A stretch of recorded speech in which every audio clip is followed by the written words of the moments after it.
શું સરકારની જવાબદારી નથી? એક પણ ગુજરાતીને તકલીફ ના પડે, એનો જીવ ન જાય, એના માટે ચિંતા તો રાખવી જોઈએ ને. બનાસકાંઠાના ડીસામાં ગોડાઉનમાં આગ લાગવાના કારણે 17 વ્યક્તિઓના મૃત્યુ થયા છે. વારંવાર આપણા ગુજરાતમાં આવી ઘટનાઓ ઘટે છે. સુરતની તક્ષશિલા કાંડથી પાઠ ન ભણ્યા, કોઈ શિક્ષા ન લીધી, ભવિષ્યમાં ન બને એની ચિંતા ન કરી. રાજકોટનો અગ્નિકાંડ થયો, કેટલાય વ્યક્તિઓએ જીવ ગુમાવ્યો. એમ છતાં પણ આ સરકારે કોઈ જ ચિંતા નહીં કરી, એ વાતનું દુઃખ છે. બનાસકાંઠાના ડીસા નજીક ઢુવા રોડ પર ફટાકડાના ગોડાઉનમાં ભીષણ આગ લાગવાની ઘટના બની હતી. આ આગ લાગવાની ઘટનામાં અત્યાર સુધીમાં 21 શ્રમિક જીવતા સળગી જતા તેમના કરુણ મૃત્યુ નિપજ્યા છે. આ મુદ્દે ગુજરાત કોંગ્રેસ પ્રદેશ અધ્યક્ષ શક્તિસિંહ ગોહિલે આકરી પ્રતિક્રિયા આપી છે. આ જ મુદ્દે વાત કરશું આ વિડીયોમાં. નમસ્કાર, વાઇબ્સ ઓફ ઇન્ડિયા સાથે હું સુરભી. ડીસા નજીક ઢુવા રોડ પર ફટાકડાના ગોડાઉનમાં ભીષણ આગ લાગવાથી 21 લોકોના મોત થયા છે. ઘટનાને પગલે ફેક્ટરી માલિક ફરાર થઈ ગયો છે. આ દુર્ઘટના ઘટી ત્યારે અંદાજે બાળકો સહિત 20 થી વધુ લોકો ઘટના સ્થળે હાજર હોવાનું પણ સામે આવ્યું છે. ફેક્ટરીમાં બ્લાસ્ટ એટલો પ્રચંડ હતો કે આસપાસનો વિસ્તાર જાણે હચમચી ગયો હતો. ઈજાગ્રસ્તોને નજીકની હોસ્પિટલમાં લઈ જવાયા હતા અને મૃતકોને લાશ બહાર કાઢી પોસ્ટમોર્ટમ માટે લઈ જવાઈ હતી.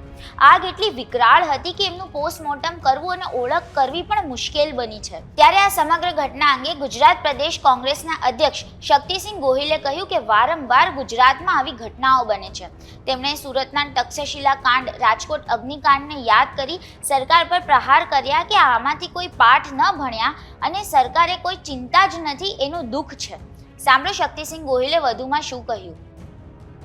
અતિશય દુઃખદ સમાચાર પ્રાપ્ત થયા. બનાસકાંઠાના ડીસામાં ગોડાઉનમાં આગ લાગવાના કારણે 17 વ્યક્તિઓના મૃત્યુ થયા છે. મનુષ્યના જીવથી વધારે કિંમતી બીજું કશું જ ના હોય શકે. વારંવાર આપણા ગુજરાતમાં આવી ઘટનાઓ ઘટે છે. સુરતની તક્ષશિલા કાંડથી પાઠ ન ભણ્યા, કોઈ શિક્ષા ન લીધી, ભવિષ્યમાં ન બને એની ચિંતા ન કરી. રાજકોટનો અગ્નિકાંડ થયો, કેટલાય વ્યક્તિઓએ જીવ ગુમાવ્યો. એમ છતાં પણ આ સરકારે કોઈ જ ચિંતા નહીં કરી, એ વાતનું દુઃખ છે. આના ઉપર રાજકારણ કરવા નથી માંગતો, પરંતુ શું સરકારની જવાબદારી નથી? એક પણ ગુજરાતીને તકલીફ ના પડે, એનો જીવ ન જાય, એના માટે ચિંતા તો રાખવી જોઈએ ને. આજે બનાસકાંઠાના ડીસામાં નિર્દોષ વ્યક્તિઓએ જીવ ગુમાવ્યો છે અને કોંગ્રેસ પક્ષ વતી શ્રદ્ધા સુમન સમર્પિત કરું છું. પરિવારજનો ઉપર આવી પડેલા દુઃખને સહન કરવાની ઈશ્વર શક્તિ આપે એવી પ્રાર્થના કરું છું. આમાં કામ કરનારા લોકો બધા નાના નાના માણસો હોય છે, મજૂરી કરનારા લોકો હોય છે. કોઈ પણ રૂપિયા વળતર એ જીવની કિંમત ચૂકવી જ ન શકે, પરંતુ આટલી મોટો આગ ફાટ્યું હોય ત્યારે એમને આર્થિક મદદ પણ સરકાર ઉદાર હાથે કરે એવી આશા રાખું છું.